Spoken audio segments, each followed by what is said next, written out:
Thank you for joining us on Journeys with Jenni. We're going to continue our discussion about blended families from different viewpoints. Today is actually a very different viewpoint because we have two guests at once. We have Jonathon and Inari. Thanks for joining us. Jonathon and Inari are stepfather and stepdaughter. Again, for the purpose of this podcast, we're using words like step, blended, but doesn't mean that's what we want to call each other. Jonathon is Inari's stepfather. Inari is Jonathan's stepdaughter. However, they are no longer officially in that capacity because Jonathon has been separated from Inari's mum for nearly 12 years. Yeah, we're divorced. Divorced for nearly 12 years.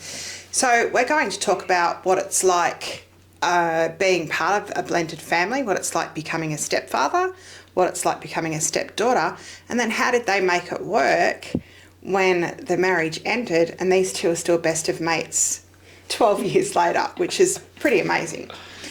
If any questions come out of this podcast, you can email us at journeyswithjenny2025@gmail.com. Don't forget to like and subscribe Journeys with Jenni on all the platforms that we're streaming on. So we're going to begin.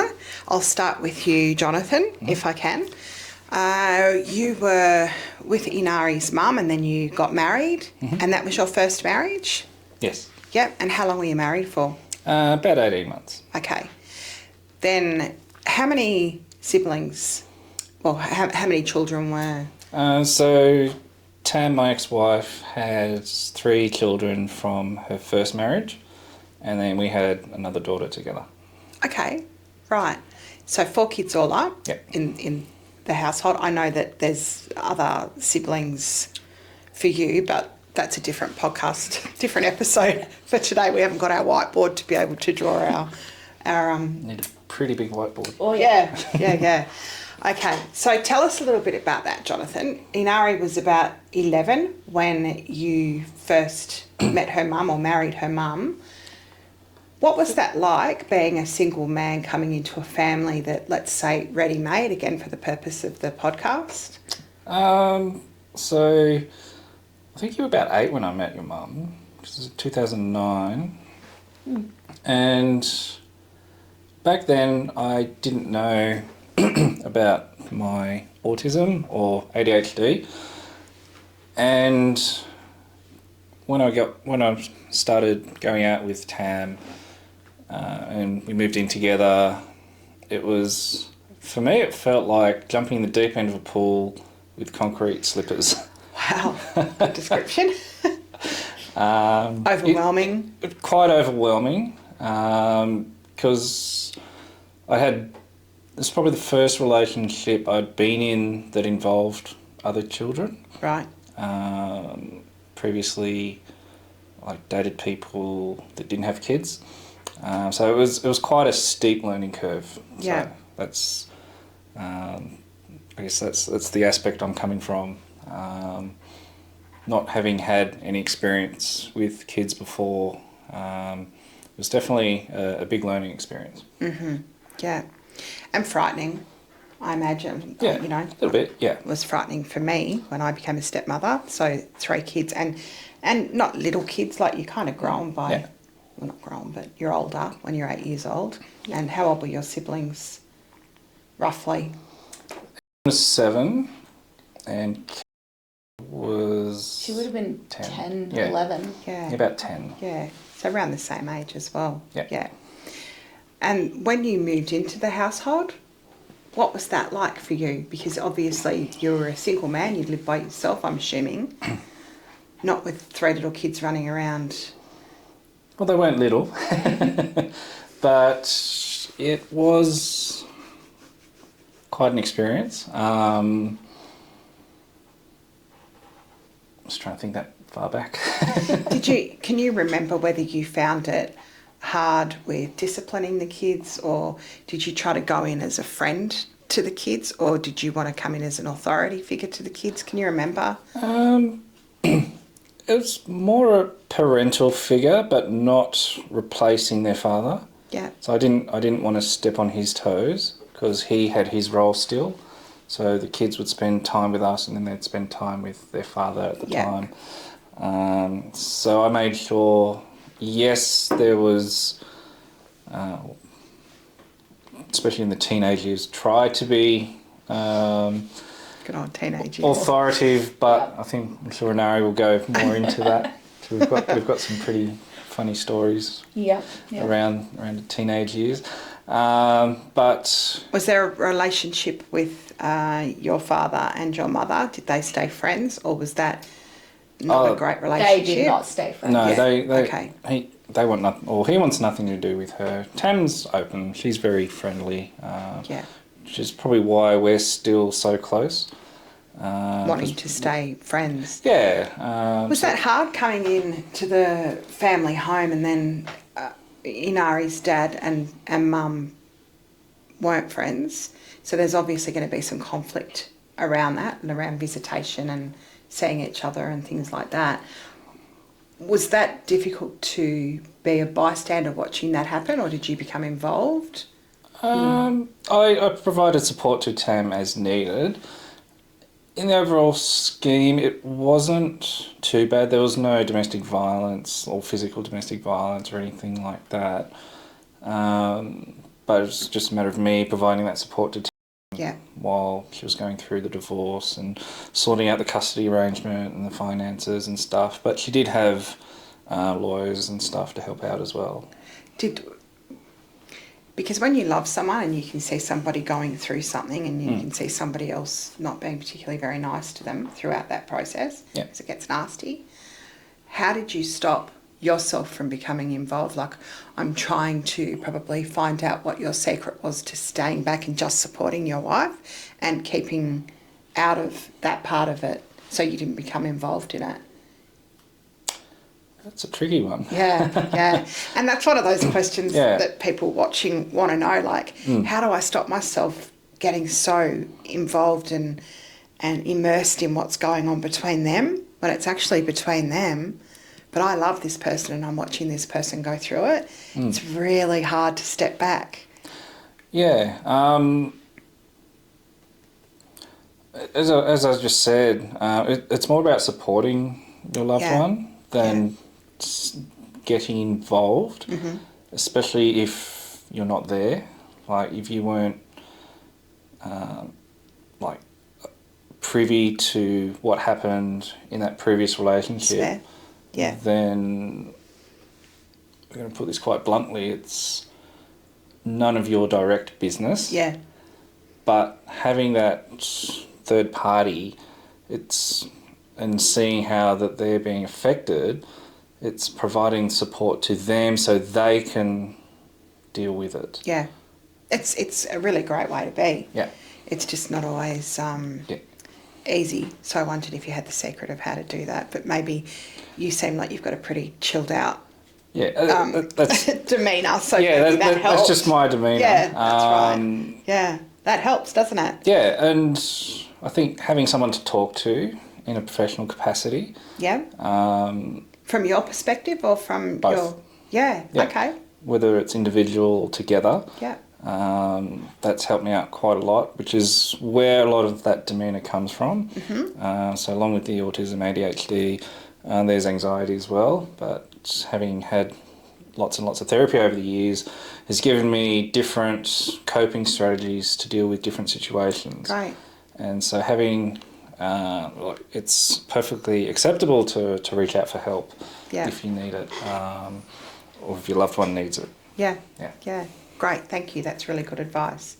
And we've said that before as well, like how important it is to reach out for support and help. It might be through a professional person, or it might be through your group of friends, or just somebody in your community that you trust that you can talk to about things.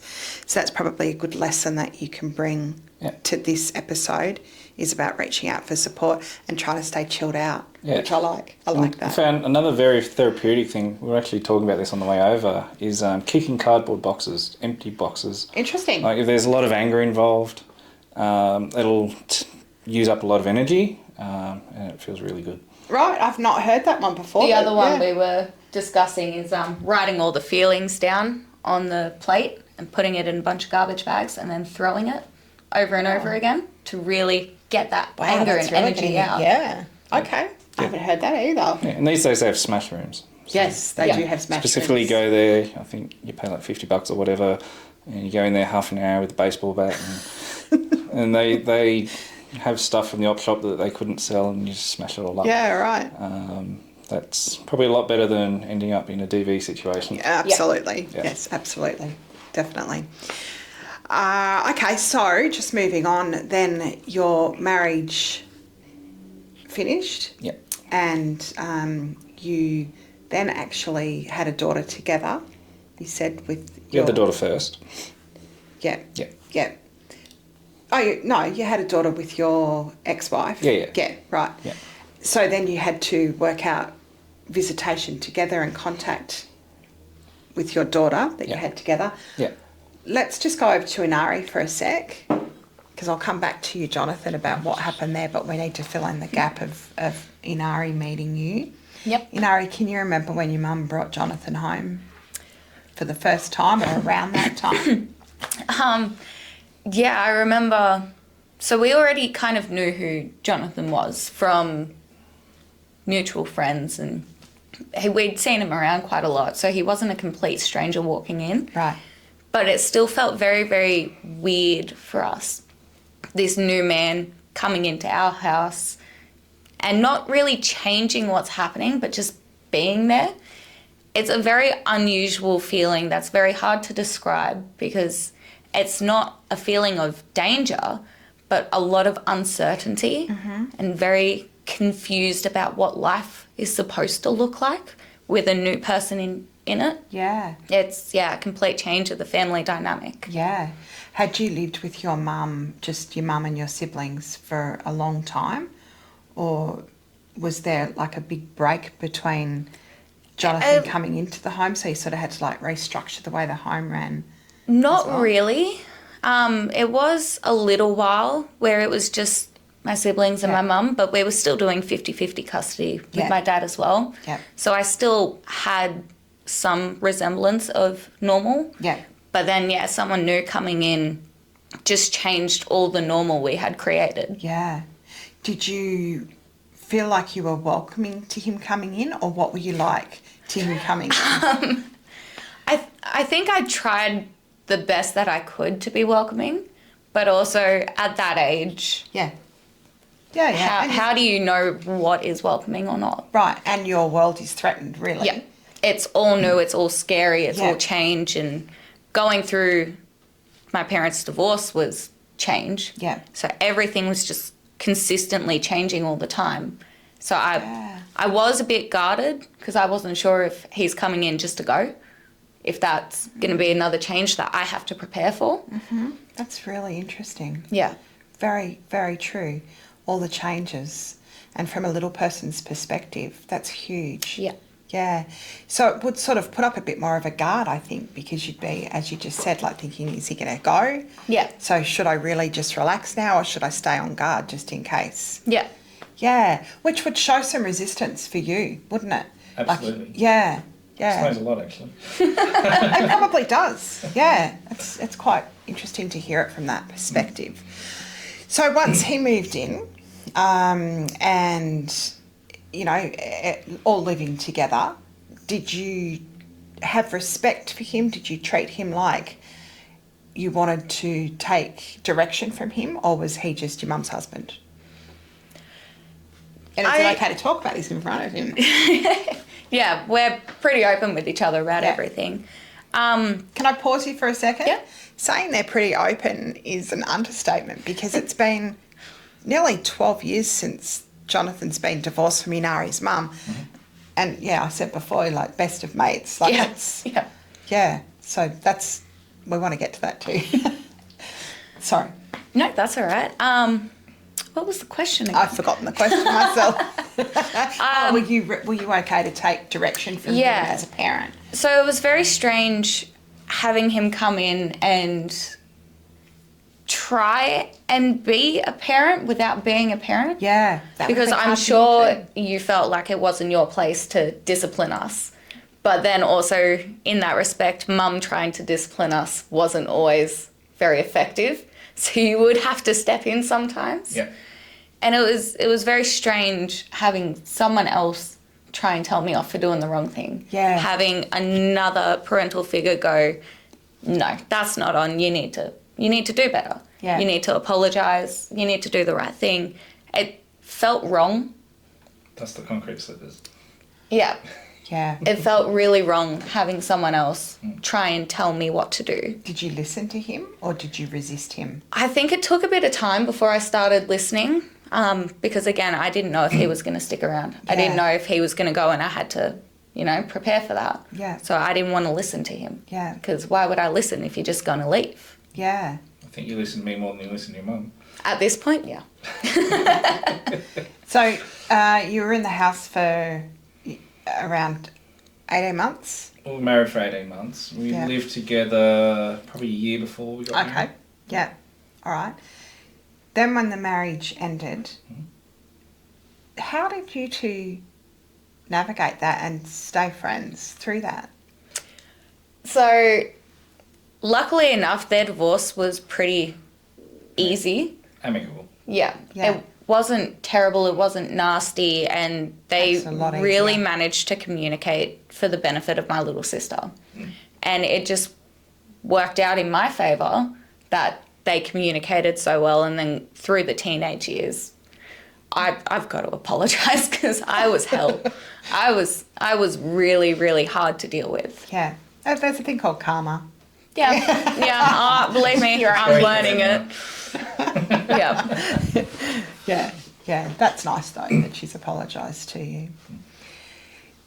Then what I'm hearing is that probably the best way that you both were able to stay friends is because you had your little sister that sort of was a bit like the glue to hold everybody together. Yeah. And keeping that, and I'm going to say child focused, because if it was child focused for your little girl, how do you refer to Inari as your stepdaughter? Yeah. Yeah. Yeah, Okay. I still see him as my stepdad. Yeah. Like he's still a very big father figure in my life. And Yeah. plus, the fact that I remained friends throughout after the divorce. I think the first part of separation and getting the initial custody arrangements and the financial settlement, that was a little bit tricky for me. That was probably the hardest part, but eventually, once that all settled down, our relationship got better. We became really close friends. Probably get along better now than when we were married. I'd agree with that. Sorry, can I ask you what became tricky just before we move on and lose that? Just working it out. Working out the custody arrangement was probably the trickiest. Did it get any nasty at all, or you were both really child focused? Well, both pretty child focused, but I'm gonna bite my tongue on how the system is overall. It's probably a subject for a different entire series of podcasts. 100%. Yeah. But we eventually worked things out. Yeah. And things started going well. As I said, we're pretty close friends. We still see each other quite regularly. Yeah. I think tonight we're off to see our daughter at the school performance tonight. And you'll go together or meet sit together or something? Yeah, we'll meet up, sit together. That's right. And that sort of thing's been happening throughout the years. Like, we've helped each other out. She's helped me out. I help her out, especially when it comes to technology. Yeah. And I think that's how Inari and I have managed to stay reasonably close. Yeah. I know there were a few years, like the later, like teenage years and a bit later, we weren't so close because we didn't see each other that much. But since she's had her own kids and she started working for me, we've become a lot closer. Yeah, it's really impressive to see that part of it. Yeah. Is there any lessons that you would say as a step parent coming into a relationship that you, in hindsight, would have done better?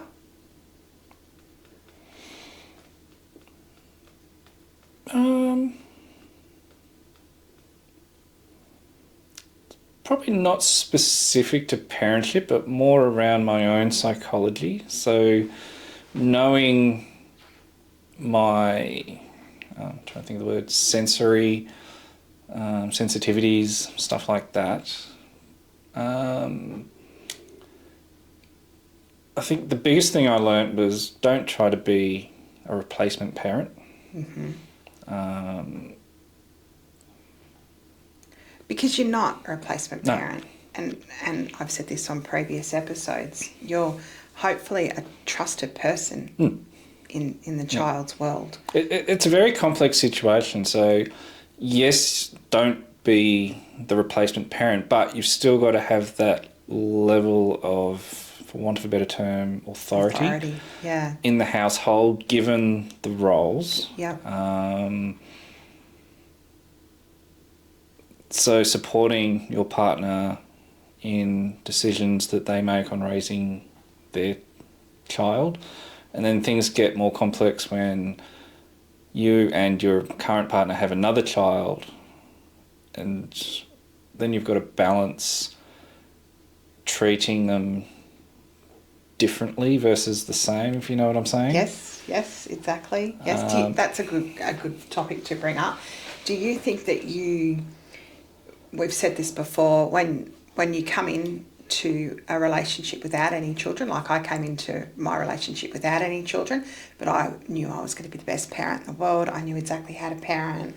I was the opposite. I had no clue what I was talking about, but I thought I knew the best way that you should parent and how to discipline a child and, all that stuff. And, my child's going to eat every vegetable on the plate or they're not getting up from the table. And, I'd make my child eat all their vegetables and my child's going to go to bed at 7:30 and Good luck all with that. these things, right? And then when I had my own biological child, I was completely different, because you are when you've got your own child. So do you think that you found that, like when you first came in, you had this idea of what parenting would be like? Then when you had your daughter, your biological daughter, you realised that parenting wasn't what you thought it was going to be? I was probably the opposite. Yeah. So I had no idea, as I said before, like not having been in relationships with other children in the family, I had no idea what to expect. But having the stepchildren sort of prepared me for having my daughter, especially because there's at least a 10-year gap between them. It's like a little preview of what to expect, sort of. Good and bad. So now my daughter's 14. We can see what these ones were like back then. And actually, Inari's been quite helpful in guiding our daughter as a big sister through those teenage years as well. Oh, that's nice. Yeah. But I think, it was definitely the opposite for me. I think everyone's going to be different. Yeah. So it was like a bit of a crash course dealing with the older kids, and then yours comes along. And as you said, every child is different, regardless of the relationship. Like, you've got 3 siblings here, completely different people. And your parenting style has to adapt and change to each child. Exactly, yeah. Regardless whether they're a step kid or biological kid. Yeah. And I guess it gave me that little bit of insight into raising my own daughter. And I guess there was some core values there as well. What to do, what not to do, sort of thing. Yeah. Like you said, you had your crash course. Yeah. Yeah, that makes sense, actually. And Inari, can I just ask you, when your new sister came along, how did you feel about that? I was over the moon. Right. Yep. No jealousy? No, I think you guys did a really great job at making sure it was still the same level of love for all of us. Yeah. Which was really, really important to me, is knowing I still mattered in the family. I still had a spot in the family. Yeah. And it was made clear throughout Mum's entire pregnancy, she still loves us. Yeah. We're still going to be coming over. She's not replacing us. Yeah. And having that conversation made all the difference. How important. Jonathan, did you guys talk about that? Like, to make sure that Sorry, we only had the microphone to share. Did you guys talk about that? You and your wife talk about that to make sure that the kids all felt important and that the new baby wasn't taking over? I can't remember. I'm So testing long your ago. memory, aren't I? Yeah. Wow, you're testing Yeah. ADHD memory. It sounds like you did. It sounds like, because if you felt that strongly about it, that you mattered and you still had your spot, it sounds like it was something that you guys would have talked about. Yeah, I'm pretty sure we would have talked about it if you. Yeah. We've had some people come in for counselling in this type of situation where the suggestions that we've made have been to let the baby by the siblings are present as well, so that the siblings feel like the baby's actually not a bad thing to have around. You know, this is if the kids aren't excited about a new baby coming into the house and they're unsure where their place is. But it's so important to have a conversation and to make kids feel like that. So, and that's made such an impact on you, hasn't it? It has. Yeah, actually having the conversation, I think, was the most important part. Yeah. Like being completely open and honest and upfront. Yeah. Where it didn't matter how I felt, it was still heard. Yeah. It was still listened to, it was still acknowledged. Yeah. So therefore you would have been waiting for the baby and excited about the baby coming, and that's now progressed into your life now, and you becoming a bit of a mentor and a guidance for your little sister. Yeah.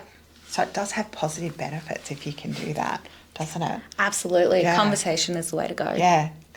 Right, perfect. So out of today's episode, the things that we've really learnt is to be transparent, have open conversations about what you're feeling, be chilled out like Jonathan in your approach to how you approach your parenting. Some of the questions that we ask just towards the end of our episodes is, what would you share with someone who's starting out? But not, as always, we've kind of covered that throughout our conversation, but is there anything that pops out that you can think of? Like if someone was just starting this journey, they're watching this episode. One thing I'd really, really strongly suggest is, even if you don't believe they need it, get your kids seeing someone during it, because a lot of thoughts and feelings I was having, I didn't know how to explain it, and I didn't feel safe to express some of it. And that led to a lot of problems in the teenage years. And then I finally started talking to someone about it by myself, and it made a world of difference. Interesting. Actually having someone to talk to that isn't a parent, that isn't directly involved with the family is, it's going to make a world of difference. So what you're saying is, even if a child appears that they're coping and everything's okay, maybe just as a side note, get them in to see someone or have them talk. School counsellor. Yeah, absolutely. You know, doesn't matter who it is, really, does it? Exactly. Just someone who is external to the family unit. Yeah, that's great advice. Yeah, please look into that. And you can Google that. You could Google, like, where can my child speak to someone? It doesn't have to cost money. It doesn't have to become like a really big thing. There's so many community health programs out there that could help with that. If you're in Australia, you can go. I'm not going to suggest them, actually. I'll put some ideas up later about where you can go for free to get some advice and some help. Thanks, Inari. That's really good advice. Jonathan, did you have anything that you wanted to add to that? Run? No, I'm just kidding. No, I think... It's been said before. I echo what Inari's saying, but for the parents as well. So if there's a particular tricky situation that you're in, ask for help, whether it's a counsellor, a friend, parenting expert, ChatGPT, probably not. There is a lot of support out there. You don't have to do it alone. And it's like with anything, find someone that you can confide in, get some advice, and to help get you through whatever situation you're in. Yeah, and it's hard. It's a really tough situation. Their situation sounds like it was quite good and quite nice. I'm sure there were lots of hard times throughout that as well. We're just touching on the little tiny subjects within, but it is really, really hard work, and it's hard coming into a new family, and it's hard being around someone else's kids, and it's hard sharing your parents, and it's hard sharing your partner, and it's hard navigating the other partner. Like, all of it can be really difficult and really great, like not just hard.